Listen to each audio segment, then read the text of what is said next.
Good afternoon, everybody. On behalf of Egan, Berger and Weiner, we welcome you to our first webinar of the year. So today we have with us Brad Rutan. Brad is an investment product specialist at MFS Investment Management and covers the firm's growth equity investment strategies. He works closely with the portfolio management teams and is responsible for communicating investment philosophy, process, and the position of MFS investment strategies. Brad joined MFS in 2006, and he began his career in the financial services industry in 2004 at Putnam Investments. He holds a charter financial analyst designation from the CFA Institute and is a member of the Boston Securities Analyst Society. And with that, I'm going to go ahead and pass it over to Brad. Brad? Okay, welcome everyone. Thank you for being patient there. Hopefully, Howard, do you see a title page that says the 5 bull market threats on it? Yes, I do. Great.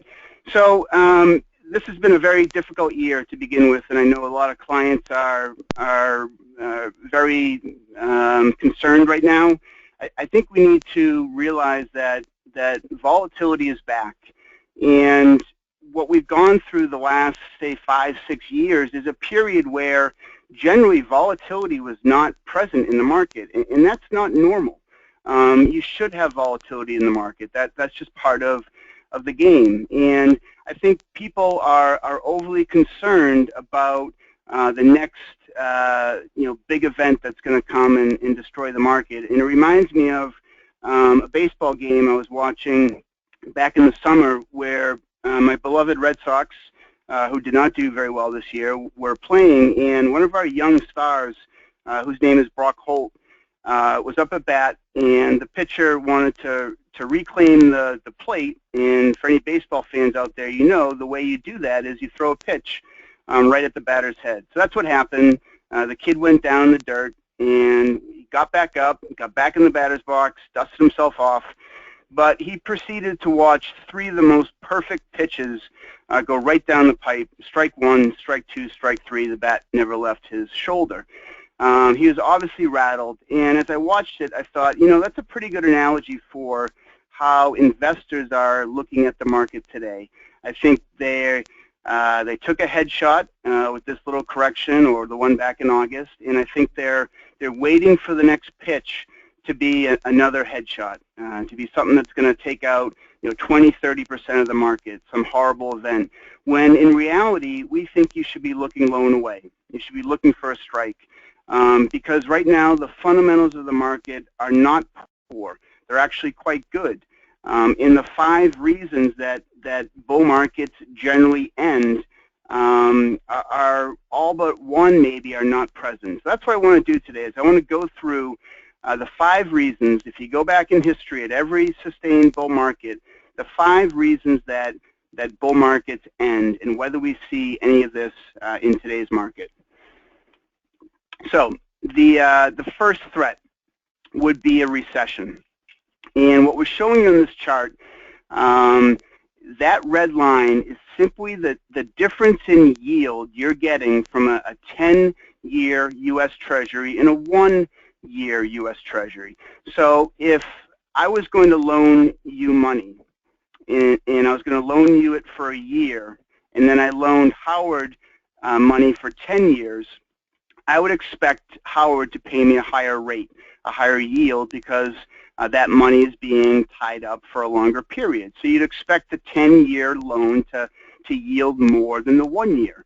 And what we're showing you on this chart here, anytime that red line goes below 0 and you get that green dot, that means that 1-year loan actually is more expensive than 10 years. So it was more expensive to the person that I loaned money to a year versus one that I loaned for 10 years. It doesn't make sense.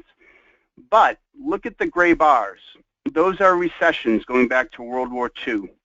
And what we've noticed is that every single recession, every single gray bar, was preceded by that inverted yield curve, by that phenomenon where your 1-year debt costs more than your 10-year debt. It's not normal, but it's also one of the best predictors of an impending recession.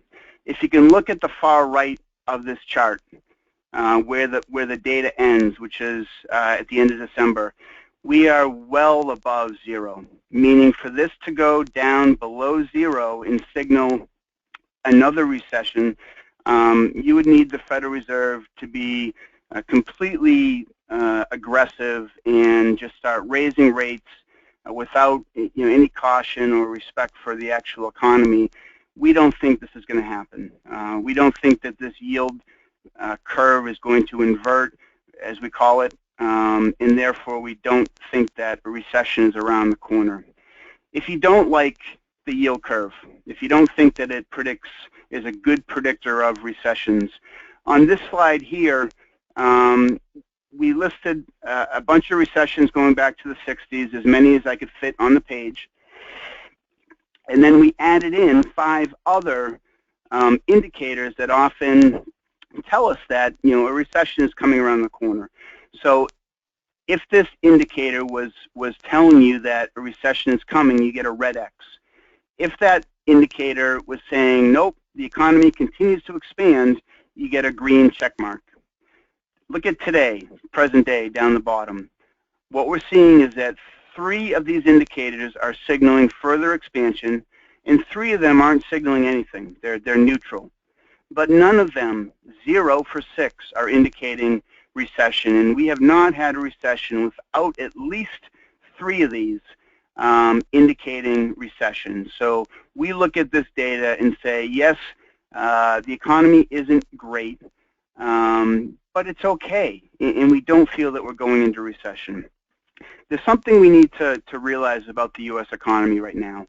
I'm tired of hearing the narrative on CNBC that this is a sluggish economy, that it's a plow horse economy, because I disagree with that. And the reason is this. Most business cycles begin, the first thing that happens, so you come out of the recession, think back to, say, 2009, and the first thing that happens is companies and consumers load up on debt.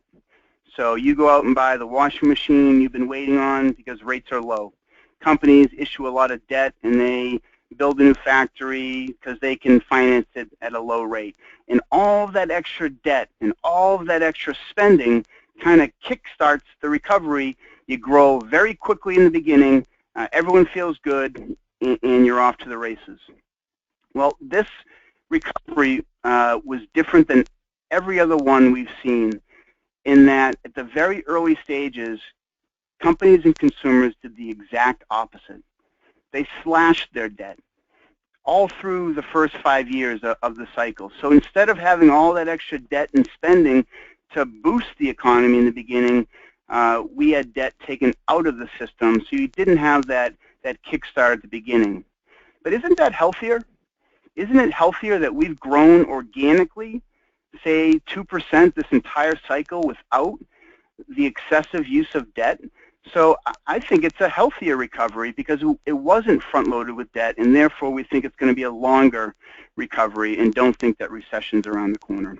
All right, so that's number one. Number one threat would be a recession. We don't see that in the cards. Number 2 threat would be if the market's too expensive. Please don't get lost in all the data on this slide. Let me explain what I'm trying to show you. For one, when we look at stocks, we don't care what the price of a stock is. That might sound odd, but we don't care if Apple costs $100, $150, or $700. What we look at is what's called a valuation, or price divided by, say, earnings. That would be that PE that we're showing you there. And the reason is this. If I could sell you 2 Coca-Colas right now, 2 cans of Coke, one of them was $1 and one of them was $2. And I asked you which Coke is more expensive. Well, everyone on the phone would obviously say the $2 Coke is more expensive. But what if I told you that the $1 Coke only had an ounce in the can and the $2 Coke had 150 ounces in the can? I think you'd change your mind, and now you'd say that the $1 Coke is more expensive. Well, that's how we look at stocks. We don't look at the price. That's not important to us. We take the price and we divide it by, say, the earnings, what that company can earn over the next year or so. And that's valuation. That's how we determine if the market's expensive or cheap or whatnot.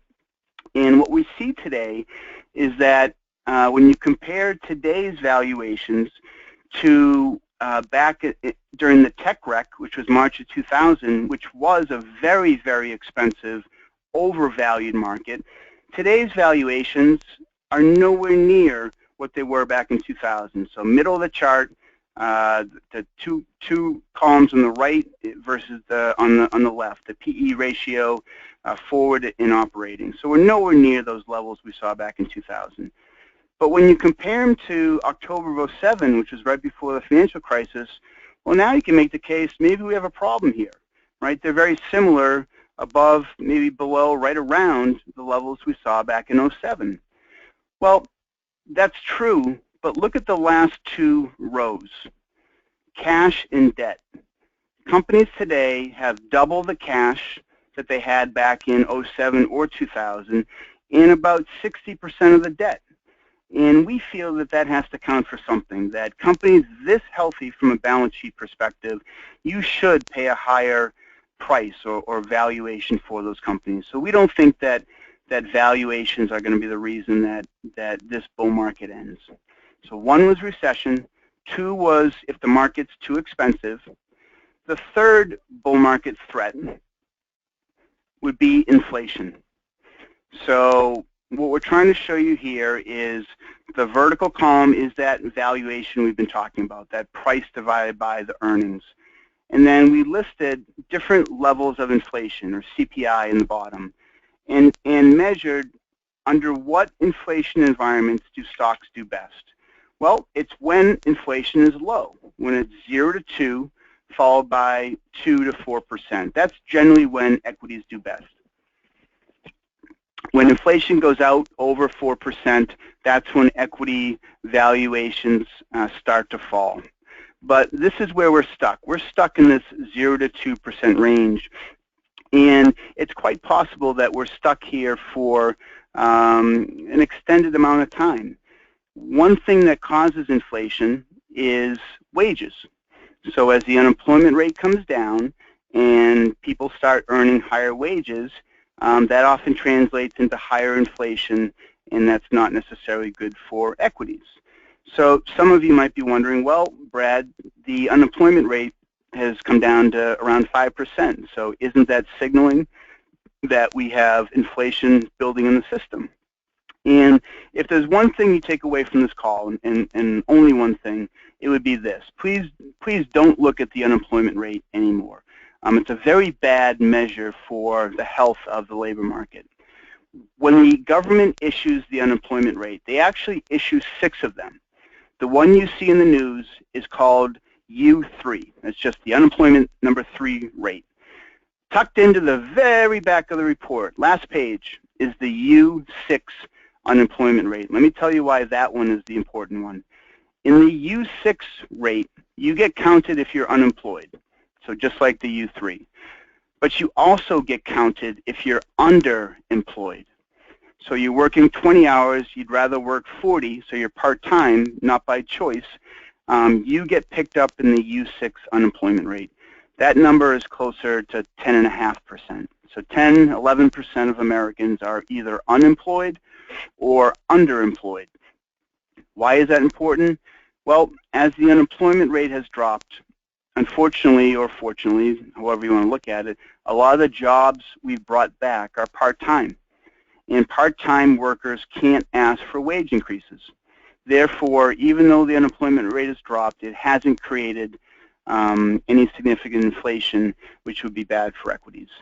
When we get to Q&A, I'd love to tell you another reason why we could stay in this low inflationary zone, and it has nothing to do with us.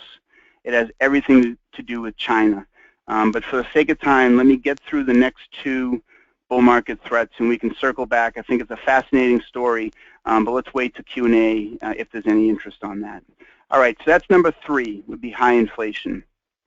The 4th reason that bull markets have ended in the past has to do with interest rates.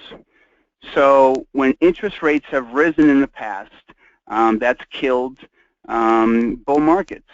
So when we talk about interest rates, we often refer to the U.S. Treasury rates. So the rate you get when you buy a U.S. Treasury bond. What we're listing here in this graph, again, on the vertical, there's that PE ratio again, that valuation, how we look at the market. And then in the bottom, that's the 10-year Treasury yield. So what's the yield on a 10-year Treasury? So what we've noticed historically is that as the 10-year yield has risen from 2 to 5%, so as rates have risen, that valuation, that PE, rises. It's not until you get over around 5% that as rates continue to rise, that equity multiples contract or they start to fall. But the beginning stages of rates rising historically has been good for equities. And if you asked your advisors, when you thought we'd get to 5% on the 10-year Treasury yield, or if you thought that would happen this year, you'd probably get a chuckle out of them, because it's about the least likely scenario out of anything that we get anywhere close to 5% on the 10-year Treasury this year, or probably even next year. So we don't think that rising rates will be bad for equities until we get over the hump of around 5%. All right, that was number 4. Those 4 threats we don't view as present in the market today. The 5th threat is something that keeps us up a little more at night. And the 5th threat is geopolitical, or something exogenous, something that's not really related to investing or the markets. So think, I listed a few here, but think Putin in the Ukraine. Think of ISIS. Think of what happened in Greece the last few years. Think of 9/11. So something that happened where it caused a great deal of emotion in the market, but it wasn't fundamental in nature.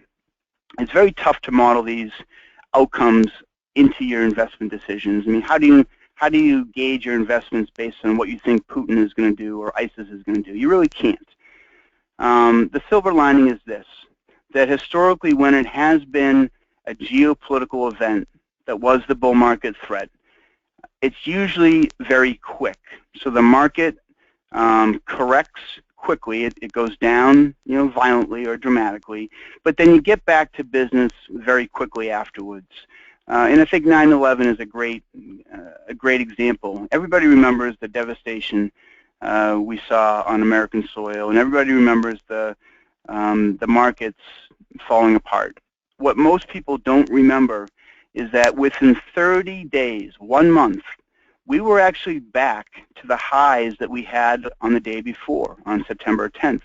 So the market corrected violently, but within 30 days we were back to highs again, because it wasn't fundamental in nature. There was nothing different about Colgate or Coca-Cola or Home Depot. There's nothing different about their earnings or their debt or their business model. So you get back to business pretty quickly. But this is the one, there's a lot going on in the world right now that we give pause to as there's much going on in the world. So those are the 5 bull market threats. Recession, overvaluation or expensive markets, high inflation, rising rates, and then the 5th would be geopolitical or exogenous. I will make this statement, and it's something that I truly believe. This is the most hated bull market in bull market history. And I'll say it again, this is the most hated bull market ever. And the reason I say that is this, that we're 7 years almost into this bull market. And along the road of these 7 years, investors in general never really believed in the bull market. All of the money has gone into bonds. Very little has gone into equities comparative to bonds. We're actually still net negative. For all the money that came out of the market in '08, we haven't really even gotten back to positive. the bullishness, the percent of people that are bullish in the market has never been lower than in the last 25 years. It's a hated bull market, and hated bull markets are long bull markets, because bull markets usually end when everybody's enthused and everybody wants to get into stocks, and that usually precludes the end of it. But as we sit today, it's truly a hated bull market, and personally I'm glad it is, because that just gives those that are invested in the market the advantage. So I'm going to end my prepared comments right there. That was about 20 minutes on the dot, and I'd love to, I know there's some polls that were taken, and hopefully there's some questions. Nothing is off limits. I'd love to hear what's on your minds. We have all this great data and access to information, but in the end, you're the investor, and we'd love to hear what you're thinking about, what concerns you. So let me end there and see if we can get some questions. Thank you very much, Brad. Very good insight for sure. So again, if you want to ask questions, we're going to ask that you email. For compliance purposes, we have to track these. So if you wouldn't mind emailing any questions that you have to Danosos, that's DANOSOS @ebwllc.com, and put the 5 bull market threats as the subject. We'll go ahead and get your questions answered. So Brad, I'm going to go ahead and start the questions off if you don't mind. Sure, that's great. So first off, we launched a poll that talked about Dalbar, and it asked about what has the most impact on investment results, and 83% of our respondents here said investor behavior. Do you mind talking real quickly about that? Yep. Well, you obviously have a intelligent or informed client base, because that's correct. It's investment behavior. So the last 30 years, the average investor return in U.S. stocks was 3.7% annually. That's the average investor return.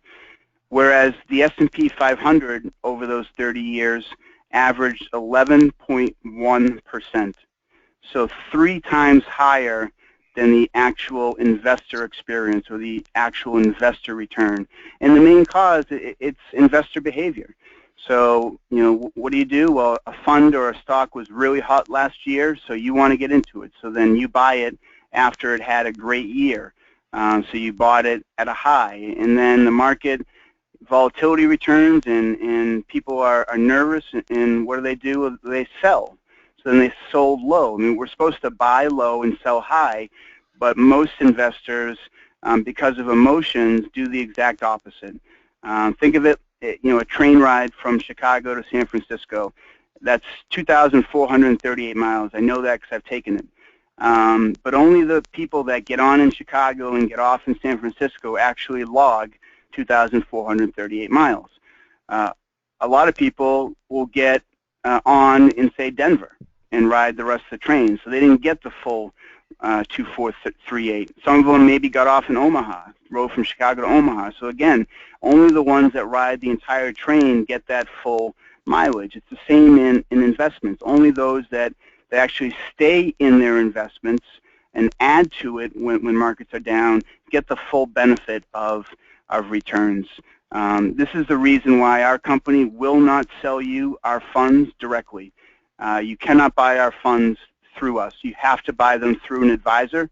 We'd probably be a lot bigger today if we didn't make that decision, but that's how important we find that relationship, because it's the advisor that can keep you steady, that can help you through these tough times that we're experiencing now, and not sell out at a low or buy at a high. And so hopefully that gave you some good perspective. Yeah, I think that was very good. Thank you very much for explaining that. So we do have a couple of questions here. The first one is asking about the effect of a stronger U.S. dollar on our economy as well as the global economy. Yeah, it's obviously the greenback, the dollar, has increased in value.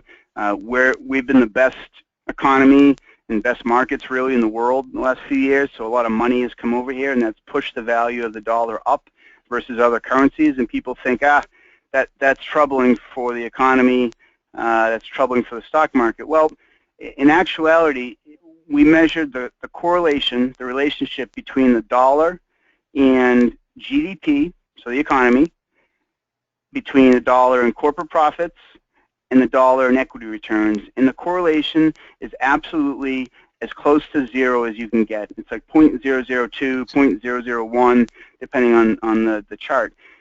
We have the most diverse economy in the world, bar none, the most diverse. So a strong dollar is going to hurt a couple companies, it's going to hurt a couple sectors, but it's also going to help some sectors and stocks. And the net effect gets muted out.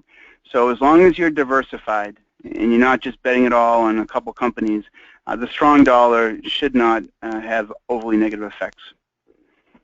Okay, very good.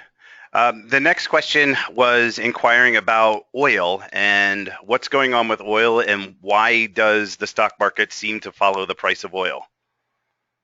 Yeah, it's irrational to say the least, especially when you have transportation stocks. So think airline stocks. What do you think the number one cost of an airline is? Well, it is emphatically oil. It's fuel. So a drop in oil should help an airline, and yet airline stocks have been trading off too. So there's definitely some irrationality, or I don't know if that's a word, irrational behavior in the market right now. But we don't think that oil is going anywhere north anytime soon. It's probably range bound somewhere between 30, 50, who knows, but it's not going to go north to 100 again. And all the benefits of lower oil will start to bleed through the economy and companies. Most companies, the reason you haven't seen the immediate effect on company profits is they hedge out their energy exposure, say a year in advance. So what they do is they use derivatives to lock in the price of their oil.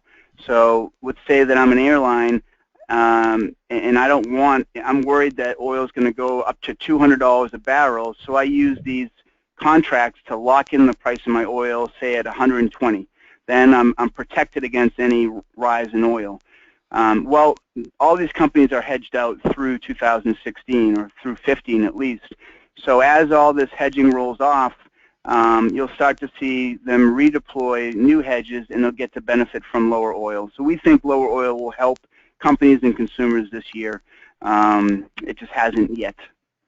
Okay, so I recently saw an article that said that the lower oil prices are going to essentially give every U.S. consumer about $700 back this year. So hopefully we'll see them start doing some spending and some wise choices with that money. Exactly. Do you think the oil glut, is that a demand issue in that economies just don't need as much oil, or is it more of a supply issue where everybody's just producing more oil than we need? Yeah, well, demand has an effect, i.e. the U.S. has been only the real grower for the past 5-6 years. It's really a supply issue. OPEC is struggling with the new kid in the block, which is the U.S. With fracking and all the energy exploration in the U.S. We've become a huge energy producer, and kind of disrupted the balance that OPEC had for years. So all of our oil has come on the market. At the same time, OPEC has decided not to cut production. Usually when oil prices fall, OPEC cuts production to protect the price. But this time they decided not to, because they want to squeeze American companies out of the market. They want to make them go bankrupt. So you've seen tremendous supply come on the market, and that's had an effect on lower oil prices. Okay, so that tends to kind of support the opinion that the global economy is not necessarily slowing, as we're still demanding about the same amount of oil that we have been, at least on that same trend line, for quite some time. Correct. Good. All right, so next question here is about the Fed. Will the Fed lower interest rates, perhaps even go negative? And what impact do you see from the Fed's decisions? Yep. For one, the big reason that the market's down this year is some, I'll choose my words wisely, I'll just say a couple Fed officials came out with a very, very ignorant statement, if you could allow me to say that. You're among friends. Go ahead. That they were going to hike rates 4 times this year. And that was very irresponsible of him to say that, because there's no way this economy can support 4 Fed hikes. And the market has really had a hard time with that statement. He's since walked it back, or the Fed has walked it back, kind of detracted that statement. But I don't think the Fed will go negative. I think their credibility would be shot, but I don't expect them to raise 4 times, at most 2 times, and I think equally as likely is a cut back down to 0. That's really the reason they raised rates, was so that they had a bullet in the gun, if you would, that they could fire at the economy if they needed to. That's really the only real reason they did it. But generally, when Fed hikes are slow and measured, that's been very good for the equity market. So if we can get to a normalized slow path, which I believe is the plan of the Fed, historically equities have done very well. When it's been quick, so the Fed hikes every meeting, that hasn't been great for equities, but we think, and hence why it's sold off this year, but we think they're going to be a very slow and measured path that's been very good for equities historically. Okay. And they've always said that they've been, that they're very data dependent, I think was the term that they often used. Correct. And the data sure does not support any hikes really right now. Okay, good. All right, so next question we have is on China. What's going on in China, and how will their fiscal policy potentially affect the U.S.? Yep, there's a saying that Chinese pain equals U.S. gain. And let me walk you through that. So we don't think that the slowdown in China is a negative for the U.S. We think it's a positive. But could we please put their slowdown in perspective? They're slowing down to a growth rate that's triple what the U.S. is growing. So it's not like China's going into recession. They're slowing down to, say, 6%. That's triple what the U.S. economy is doing. So I think you need to really put that in perspective. It's not like they're falling off the map. But China has built their economy on something called investment. So half of their economy is building roads, building bridges, building cities. And that's, in the history of the world, has never been done, ever. Has an economy had half driven by investment. The U.S. economy, 3/4 almost, is consumption. So what you buy drives our economy. What they've done for years to keep people employed and keep them from protesting is they've built stuff. So ghost cities all over the country where they build a city that can house 1 million people and there's absolutely nobody living there. If they needed a road to an airport, they built 6 of them. If they needed a factory, they built 2 of them. This is what has driven this unbelievable growth in China the last couple of decades. It wasn't because they were buying things or exporting things, they were investing. And they've finally realized they can't continue to do this anymore. And they're trying to push that investment down and drive up consumption. Very, very hard thing to do, and it's going to take a decade for them to complete it. So you're going to see slower growth out of China as they kind of decrease the amount of investment they do. They can't keep doing it. So there's the Chinese pain part, slower growth. The U.S. gain part comes from the fact that they are the biggest consumer of commodities in the world. 50% roughly of all cotton, coal, steel is consumed in China. About 1/4 of all food and energy is consumed in China. So when they slow down, what happens is commodity prices fall, energy prices fall, steel prices fall because there's not as much demand. And what happens is the U.S. gets low inflation. They've been exporting low inflation to us since 2013, and they will continue to do so as they slow. That's good for equities. We saw that earlier in the presentation, and it's very good for the economy because our economy is built on buying things. So we don't think it's a bad thing. It just makes for good headlines in the news. but overall it should be a good thing. Okay. Yeah, I also saw a statistic, and you can let me know if this is correct, but China essentially purchases from, Chinese purchases from U.S. manufacturers account for less than 1% of our GDP. You nailed it. 0.7%, not even 1%. Spot on how it's such a small part. Even if China did fall off the map and went away completely, the hit to U.S. exports would be de minimis. Okay, and on the flip side, obviously, we buy a lot more from China. So again, that should be a net positive for us. Yep, because the imports would be cheaper. Yep, very good. So next question is on the election. So who's going to get elected? Howard Pressman, of course. Oh, there. Yeah, I don't think anybody would vote for me. Nor would anybody want that. But the question really, though, is what is the impact of the U.S. election, and can a change in leadership in the country affect the bull? Yeah, I think it could definitely introduce some volatility. But what drives stock prices are earnings, cash flows, profits. That's what drives stock prices. Who's in the White House does not. It will over a very short period of time. So maybe, let's say, Trump or Sanders got elected. You'd probably see some volatility in the market around the election. But 3 years from now, what Apple can earn in earnings and what they're going to pay out in a dividend will have no bearing on that. It's noise. It's fodder for CNBC and Bloomberg, but in the end, when we're modeling out companies and figuring out what to put in your portfolios, that's just not important to us. Maybe on the margin, it might affect, say, energy companies or medical device companies, but it's something that we don't put much faith in. If anything, we use it as an opportunity to buy more of stuff that sold off because of the elections. Okay, very good. So the last question that we have is on inflation, and it was referring back to some comments you had made earlier in your presentation. Yep. I think the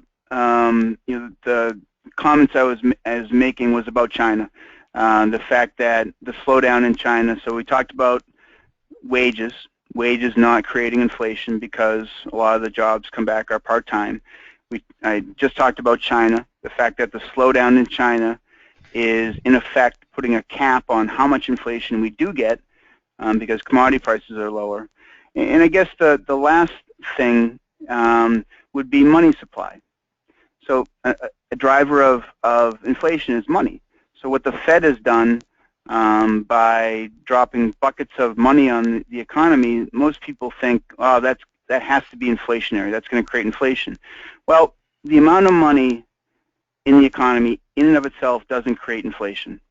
For example, everybody on the line today, let's say we could create $1 trillion right now with a magic wand. So we just create $1 trillion, but we take that money and we lock it up in a closet and throw away the key. How much inflation did that $1 trillion create? The answer is 0.000. It only creates inflation when that money gets out into the economy and starts to move around. And it's what we call velocity. So how quickly money moves around.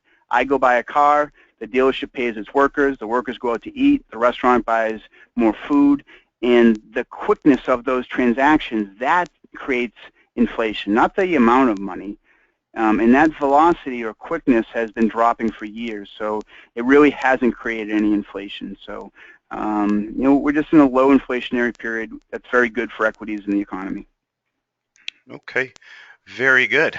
Well, according to our last poll, 83% of the folks on this call have said that this presentation did help them feel more comfortable about the economic and market events. So clearly you've done an outstanding job, Brad, and I thank you very much for that. Well, thanks for your time, and that gives you an opportunity to work with the other 17%. Yeah, well, very good. Thank you. So future webinars that we're going to be having this year, we're going to look at long-term care insurance and healthcare costs. So that's going to be an interesting one. That's something that a lot of our clients have indicated that they have an interest in. We're also going to have a presentation on property and casualty insurance. So this will specifically focus on homeowners insurance, liability insurance, automobile insurance, and perhaps some of the risks that you may face there. And then also we're going to have a presentation for the younger people in your lives, those who are just getting ready, perhaps to start saving for retirement, just graduated, but this one is called Don't Let a Cup of Coffee Cost You Your Retirement. So be on the lookout for future announcements of those webinars and presentations. I thank you all very much for your time today. I hope that you found our presentation helpful. And of course, any questions that you have, feel free to reach out to your advisor here at EBW. We're always excited to have nice conversations and answer any questions that you have. As always, I thank you for your trust and confidence and look forward to talking with you soon. Thank you very much and have a great, great day.